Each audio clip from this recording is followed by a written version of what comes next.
President Trump right now. Let's watch this. Families and friends of the warriors who were killed and wounded in the attack that took place just recently, just this morning in Pensacola, Florida. The king said that the Saudi people are greatly angered by the barbaric actions of the shooter, and that this person in no way, shape, or form represents the feelings of the Saudi people who love the American people so much. So that was just given to me by the king of Saudi Arabia, and I can tell you it's a horrible thing that took place, and we're getting to the bottom of it. All of the investigators are there now, and they're studying it very closely, and terrible thing, and our condolences go to the families and to everybody involved, including the wounded. We have some badly wounded people also, and we have to extend our condolences to them, and we'll be working with them all very closely. So I just wanted to let you know that was from King Solomon. And today we're here to talk to some of the very hardworking citizens who are benefiting from our historic record-setting campaign to eliminate job-killing regulations. I will tell you the market is up 325 points today on great job numbers. The numbers have been phenomenal, actually. Some people said so spot on, so good, that they've actually never seen anything like it. That's a long way from when people were rooting for a recession because they thought they could maybe win an election. But we don't root for a recession, we root for success, and we're having tremendous success. I want to thank Vice President Mike Pence, who's here, right here. Mike, thank you. As well as Secretary Jean Scalia, Secretary Elaine Chao, Acting OMB Director Russ Vogt, and Acting Administrator Chris Pilkington. Thank you all very much for being here. Appreciate it. Appreciate it very much. It's been an incredible period of time economically for our country, probably the best ever. We have the best unemployment numbers in over 54 years. We have the best numbers for African American. This came out today again, African American, Hispanic, Asian American, the best numbers we've ever had. Numbers for women are at a record number. We think that it will probably, if it keeps going like this, very shortly be totally historic. But they're at numbers that nobody ever believed possible. Nobody would have believed it. Frankly, in the campaign, I would have never said it. But I felt we were going to do very well. That's despite the fact that we're paying interest to people that have their money in the bank and other countries are not, so they have a great competitive advantage. And yet we're by far and away the most successful economy anywhere in the world. We're doing better than any other economy in the world. And, you know, we've created many trillions of dollars of wealth since the election. Other countries have lost many trillions of dollars. We're by far the largest economy in the world, and that was going to change. For many years, they were saying that was going to change. We were going to go to number 2 during this presidency. That was years ago, and I guess that the wrong president got elected from the standpoint that there are a lot of people very unhappy about it. So they certainly think it was the wrong president. They would have rather had somebody else because they're not number 1, we're number 1, and we're so far ahead that people can't even believe it. So we've had tremendous success. We've had it together. This has been a great group. The cabinet members and the people in the administration have done a really good job. It was just reported that we added another 266,000 jobs in November. And we've also had very favorable numbers outside of the 266th, including some of the past numbers have been corrected in a very positive way also. So we have 266,000 jobs plus. We've created 7 million jobs since my election. Unemployment is at the lowest rate, as I told you, in many years. And in many ways, I think we can probably very soon say historically. A record 158 million Americans are now working. That's the largest number in the history of our country. We've never had 158 million people working. And we should be breaking the 160 million magic mark fairly soon. The stock market today, as you know, it's up 325. We've hit another record high. I believe that's 128 times, something like that, that we've broken the record, the all-time record for stock market highs. And think of that, about 128 times. And we've been here for less than 3 years, so it's, and that I can tell you is a record. 2.5 million Americans have been lifted out of poverty. African American, Hispanic American, Asian American poverty levels, in the positive sense, have hit record lows. That's something that nobody thought was going to be possible in a short period of time either. So they've all hit record lows. Our regulatory reform efforts are delivering prosperity to forgotten men, women, and children of America. We are seeing a middle-class boom led by blue-collar jobs, and that's one of the things that's so great. The blue-collar workers, great workers of our country, they're really benefiting tremendously from what we've done with the tax cuts and all of the other things that we've done. And very big, I think, is the regulation cuts, because even before we were able to get the tax cuts so successfully from Congress, we started cutting regulations immediately, and that had a big impact. And that's why we went up so much between the election victory. So you'd say really from November 9th, the day after the election, up until January 20th, the inauguration, the stock markets and jobs literally went through the roof. And if the election were lost, it would have gone right through the floor. It would have been a disaster. The soaring stock market is boosting pensions, 401ks, and college savings accounts at record levels.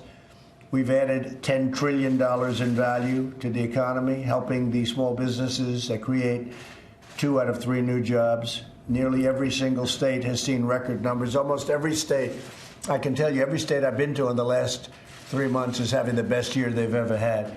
And that's because of the federal policy. And they're very thankful. The governors are very thankful. The senators are very thankful. They're all very thankful. So things have happened that nobody thought would be possible. But literally every state I go to is setting a record for their state, individual states. And one of the states that just reported, and it's because of our actions, not because of their actions, this I can tell you, because their actions are very negative. California is doing much better than anyone anticipated because of what we've done at the federal level. So I'm very happy about that. Next year, we will continue our bold deregulatory campaign. We'll remove costly burdens to make cars safer and more affordable. I don't know if you know what's going on. We're in a dispute with California. California, in order to save a tiny amount of fuel, of which we have plenty, we have numbers that nobody ever would have believed possible. We're the largest energy producer now in the world, and we're an exporter of energy for the first time in our history, really. But we can make cars much less expensive, much better, much stronger, and about the same from an environmental standpoint, very close. But then when you realize that many old cars will be taken off the road because they don't want to get rid of them, because they don't want to buy the new cars, because frankly they don't work very well. That little, like this, you take that, sometimes it's about that much gasoline. It's a difference between $3,500, extra computers put on the engines, and all of the other things that you have to do. But the cars are much safer. Our cars are much safer. They're much cheaper. They're much better. And the reason they're safer is because they can be heavier. Because right now the cars are made out of paper mache. And ours are actually, we allow steel content. And so people are getting very excited about it. We have some good support with the auto companies. The only ones that don't support are the car companies that want to be politically correct. But we'll end up in some litigation with California. But just remember, our cars are safer, and they are much safer, by the way, and they're better. They operate better. And in every way, we think it's going to be terrific. We have a lot of support from the car industry. And you're talking about a saving of $3,500 on average per car. That's a tremendous saving. And one of the other things from an environmental standpoint, many of the old gas guzzlers that are spewing out bad things are going to be coming off the road. Cars that are 10 years old and older, people will be going to the new cars because the pricing is better. And the net result of what happens environmentally is a very positive result, because a lot of old cars are going to come off the road. They won't come off the road with the California standard, but they'll come off the road with our standard. So you have a better car for less money, and it'll be safer. We'll end the regulatory assault on franchise small businesses, which a lot of the people around the table want to do because they're very, very strongly affected. We'll provide greater financial freedom and flexibility for U.S. truckers. The trucking industry has gotten, right, Elaine, out of control. You might want to say a few words about that in a minute, but it's gotten out of control. And we're doing other things. The light bulb, they got rid of the light bulb that people got used to. The new bulb is many times more expensive. And I hate to say it, it doesn't make you look as good. Of course, being a vain person, that's very important to me. It's like, it gives you an orange look. I don't want an orange look. Has anyone noticed that? So we'll have to change those bulbs at least a couple of rooms where I am in the White House. But we're going back to the double standard. We have a standard of the new bulbs, and we have the old bulbs, and they're already making the old bulbs. Many people were complaining that the new bulbs were much, much more expensive, many times in some cases more expensive. And the other thing, they're considered a hazardous waste, that because it's largely a gas technology, when the bulb is disposed of, you're supposed to bring it to a hazardous waste site. I said, how many people do that? No, nobody does it. And, you know, it's a bad thing. So you probably heard about it, you probably read about it, and you'll be able to buy light bulbs that actually are better lighting, in the opinion of many, and I tell you, in my opinion, and for a lot less money. And so we're doing that. But you'll also be able, if you want, you can buy the other bulbs also. And I'll tell you, even the bulb companies are very happy about that. But together, we're defending the American workers. We're using common sense. We have a situation where we're looking very strongly at sinks and showers and other elements of bathrooms where you turn the faucet on in areas where there's tremendous amounts of water, where the water rushes out to sea because you could never handle it, and you don't get any water. You turn on the faucet, you don't get any water. They take a shower and water comes dripping out, just dripping out, very quietly dripping out. People are flushing toilets 10 times, 15 times, as opposed to once. They end up using more water.